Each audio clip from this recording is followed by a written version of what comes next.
Section 1. The Puzzle of Becoming Like God. The Puzzle of Becoming Like God.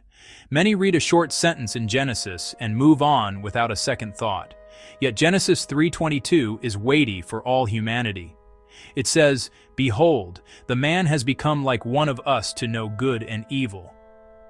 And now, lest he reach for the tree of life and eat and live forever." If God had already made humans in his image, what changed? Before this moment, they lived in simple, trusting innocence. Then God said, "Let us make man in our image." And God created man in his own image. They were good, but not yet morally mature. This line signals a profound change about to unfold. Before they ate, Adam and Eve lived in innocence. Not holiness yet, innocence. Holiness requires a chosen good when an alternative exists. They followed God like children trust a loving parent. They did not weigh options or judge moral consequences. The act of eating changed everything. A new moral awareness burst in. They knew disobedience, and they hid. Genesis 3:7. Then the eyes of both of them were opened, and they knew that they were naked. And they sewed fig leaves together and made themselves loin coverings. Their knowing was not divine wisdom, but painful separation. They gained knowledge through disobedience, and fellowship was fractured. Sin begins in the heart before the hand moves.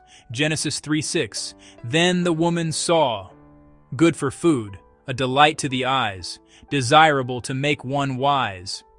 First she saw, then desired. The inward choice preceded the act. The eating revealed a decision already made. For all that is in the world, the lust of the flesh, the lust of the eyes, and the boastful pride of life, each current pulled her from trust to self. Adam likewise chose to disobey. Some read Genesis 3:22 with sorrow. Behold, what has become of the man who was as one of us. Purity was joined to experiential knowledge of evil. The change was immediate. Why place the tree there at all?